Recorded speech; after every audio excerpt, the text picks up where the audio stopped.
weekend, was it magical? I've had better, to be honest. If you know who I support, what jersey I wear, you'll know that I had better weekends than this one. But nevertheless, it was the magic weekend, the weekend when all of teams over the Europe, all teams all over Europe, let's put it generously, come and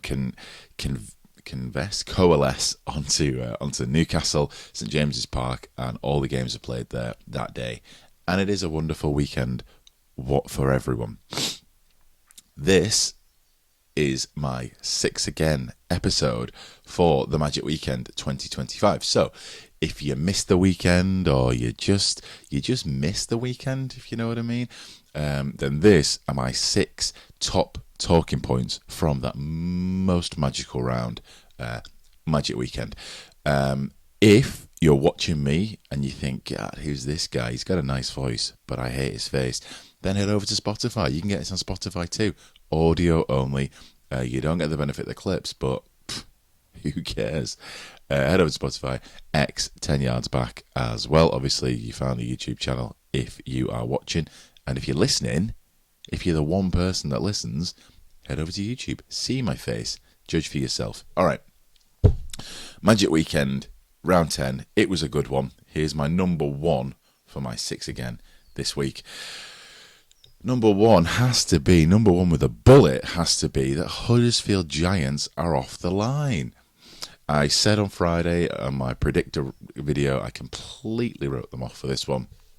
Huddersfield Giants are off the line. Look at Luke Robinson there. He is overjoyed with that one, and so he should be as well, because I sort of jokingly said, this would have been a great game last year when they were both kind of underperforming. This is Hull FC and Huddersfield Giants, when they were both kind of there or thereabouts with each other.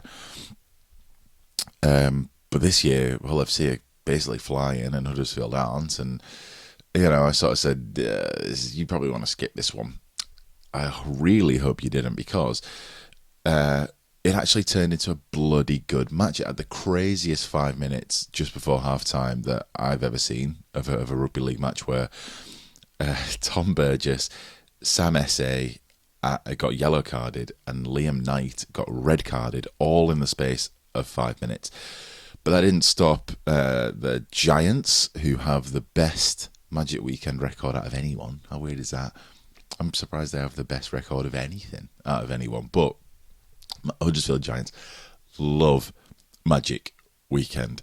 They got off the board, I think it was 12-10 or 14-12. There were 2 points in it, so it was one of those games where right till the last minute you were just kind of waiting for that disappointment, which is why at the end it kind of just exploded in emphasis, ecstasy, all those E words that you're not supposed to eat anymore. Just genuine joy, happiness for the team, the coach, the staff, everyone, all erupted. And I just want to take a moment to point out something which I think was, I don't think it wasn't what turned the game, because the game was quite competitive all over. But I think that this moment was Huddersfield Giants basically saying, no, we are going to win this one. And this was, I think it was 36 minutes in. Tom Burgess just got yellow carded. So Huddersfield are thinking, shit, this is us. That's me done. I think it's John Asiata right on the line, gets a dirty offload to Cade Cust. Every day he scores that try, and you can see it here. But they didn't bank on just a dog of George Flanagan Jr. Just pulling off the perfect tackle. Now, you've seen these all the time, and I think, to be honest, 9 out of 10 times, if someone tries to pull that tackle off, they're still scoring. Cade Cust still scoring that try because he can extend his arm. George Flanagan doesn't just cover the ball; he actually gets an underhook on the arm, so he actually immobilizes basically Cade Cust's entire shoulder. He removes his rotational strength. He removes his extension, his flexion. I'm making words up there. But he basically prevents him from further action to ground this ball over the line. Gagai's there as well. And I think for me, the game is going to be remembered for, Huddersfield got lucky, that yellow card, that red card, that crazy 5 minutes. Oh, what a game that was. That's how you should remember that game. It's George Flanagan Jr. versus Cade Cust. And Jacob Gagai coming along to say, yep, I agree. We're going to do this. That's that game for me. It was a good one. Now, Luke Robinson at the end of the match sort of said he was a bit smug, of course. He's just won, first time, 2025. Probably went home and had a large glass of squash after that. Sort of said, it's nice what I can do when I've got my halfback and my hooker working together, isn't it? And all I'll say is, Luke Robinson, it's good that that's your attitude. Let's see how you do next week, mate. Because this is it now, isn't it? You can't say, oh, it was only the injuries and then not perform again. So hopefully that's Huddersfield on the way up. Imagine if they won it from 12th. That would be crazy. All right, number 2. Lewis Murphy takes flight. Now, we've seen Lewis Murphy fly down the wing often in the NRL, in the UK. This was different. This is the story of one of the decisions of the weekend, let's say. I won't give it for or against yet, a positive or a negative spin just yet. This is Lewis Murphy's yellow card. I think it was about 60 minutes into the game against Leeds. Lewis Murphy finds himself on the receiving end of a yellow card. And what happened was, I think it's George Whitby puts a real nice kick in. There's a bit of running game from Saints coming up to the 40. George Whitby, I think, puts a nice kick in to the left corner there. Percy's in chase. Lewis Murphy's in chase, but it's a high one. So Murphy does something amazing and jumps about 6 foot in the air to get the ball. As fans, we're all watching this thinking, oh my God, what's happened here? That wasn't a try. Definitely wasn't a try. The ref's got no try. But was it a Leeds knock on? Did Percy knock it on? Is it a dropout? You know, what's going to happen here? And then all of a sudden, the video ref pulls him back for leading with his knees. Now, I want to share a story from my past that came, not my past, but the past, that came to my head when watching this. John Jones, UFC Hall of Famer, future Hall of Famer, no, current Hall of Famer, when he was 21, I think, became the youngest ever UFC champion at 21-19, however old he was. No research. He started that fight against a veteran, Shogun Hua, with a flying knee, which meant he had a bit of a run-up to Shogun. He jumped in the air and tried his hardest to knee Shogun in the head. He'd practiced this move over and over again. He tried to execute it in the ring. It didn't quite come off. Everybody, commentators, professionals, said, oh my God, how crazy is that? Flying knees hardly ever work. So why would he do that? It's just putting his stamp down.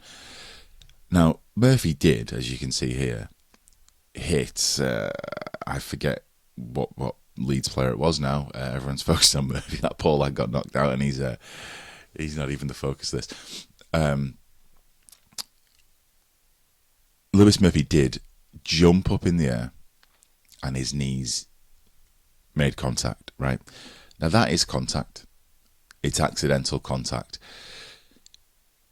An argument I've seen bandied around, and I'm willing to accept it now, a couple of days later, is that if it's accidental contact with the head, shoulder, arm, whatever, you always get a penalty for that. You always get a card for that. My thing here is, the reason you have to give cards and penalties for shoulders, swinging arms, whatever, is to deter people from doing it. You know, all right, listen, people get yellow cards for this. Be careful of your shoulders, be careful of your arms, be careful of your elbows, whatever you may be. My point is, Nobody else can do that, what Lewis Murphy just did.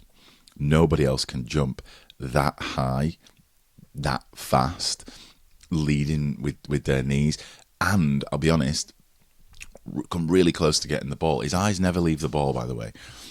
So, penalty for sure. But I don't think you need to worry about people like trying to sneak one of these through, because Lewis Murphy's the only person on that field that can pull that off.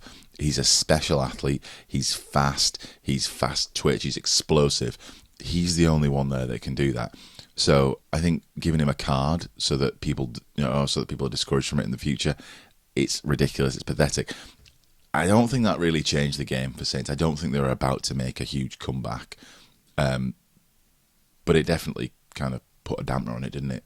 It got everyone pissed off. It got the Saints fans pissed off. And I don't know what Leeds fans were thinking, but every other fans were sort of like, shit, this is it, the last game of Magic Weekend, and we're about to see a walkover. And I think that's probably Saints' fault, but it wasn't helped by this decision either. All right. Number 3, the Stoltmans. The Stoltmen. This is the story of Luke and Tom Stoltman doing a Magic Weekend. Luke Stoltman is in the Wire t-shirt, Tom Stoltman in the Wigan t-shirt. I don't think that they really support the team. I think Luke's Warrington t-shirt was probably specially made for him. Tom's is a 7XL. That's about the standard size in Wigan, so he was fine. I also think Sam Burgess is probably on a stool there, because Tom Stoltman's 6'8". Sam Burgess ain't 6'8".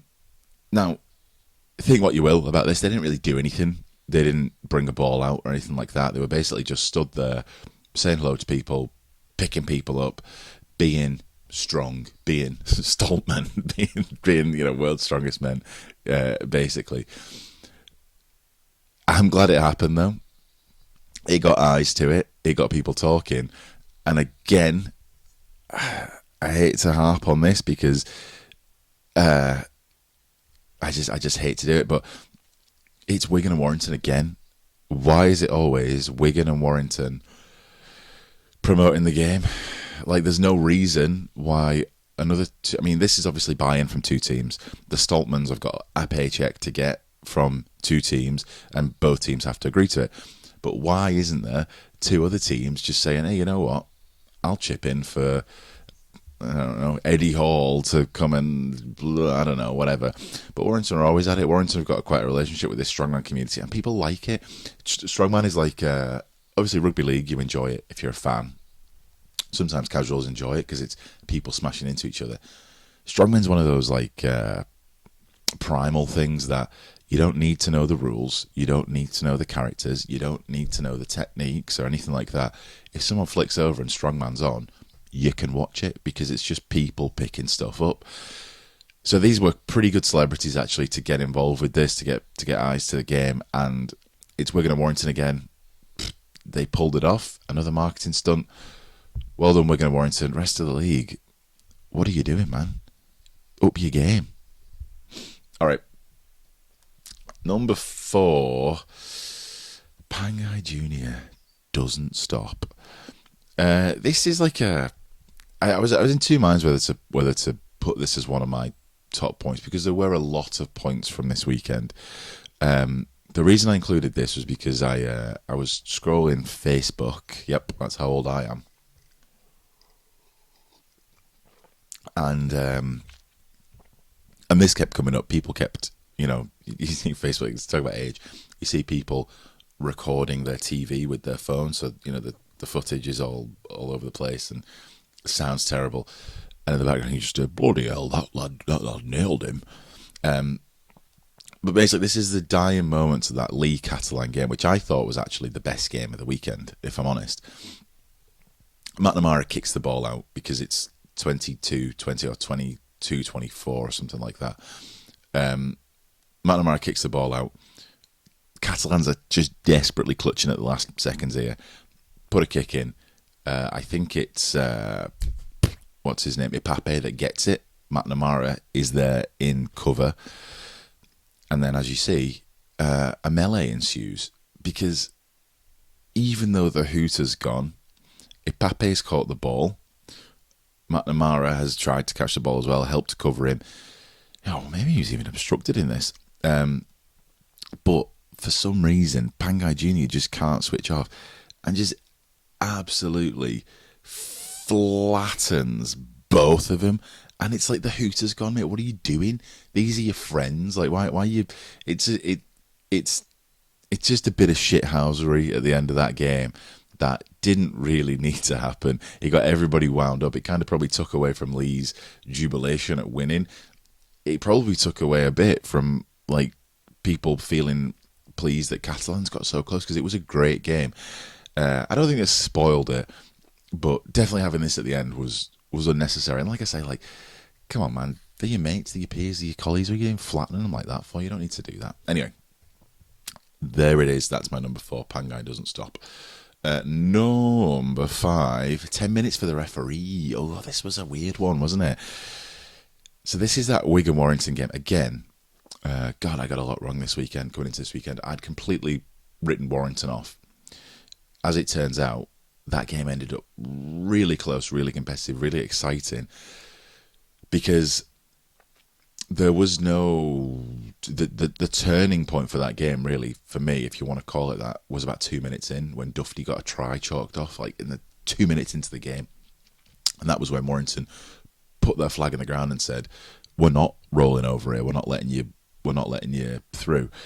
But it was a really close game, and the point I want to draw your attention to is this. So this is basically Wigan doing Wigan, French and Field doing what French and Field do. So Field makes a clean break through the line at some point here. There is cover defence, because why wouldn't there be? You're playing Wigan, you need it. So Field is covered, French gets the ball, and I'll be honest, I'm going to say here that French was covered as well. I think Dufty was on the other side of the field, legs it towards French, and we're about to see one of those epic try-saving tackles. This would have been a magic moment of the weekend if Chris Kendall hadn't just stepped off the wrong foot and just completely got in Dufty's way. It was given as a try, and fair enough, I don't know what to do with this, because it's the referee. Like, the referee can't obstruct you. You can't pull Wigan back and say, actually, that was unfair, that I was in the way, because it's no one's fault. It's not Dufty's fault, it's not French's fault. So the try gets given, but the reason this is so big isn't just because the referee got taken out, which I always thought was a definite card. I thought if you made any contact with the referee, you got a card. Looks like Kendall felt a bit bad about this one. It's because it was so close. If this try doesn't go over, Warrington win that game. And the referee assisted in it. Like, if you look, Dufty is on his way. He's on his bike. I mean, obviously, I think it's Thewlis there stops it. I hope I've got those players right. It's a real odd one, because I don't know what you do. What do you think you do about it? Anyway, 10 minutes for referee for obstruction.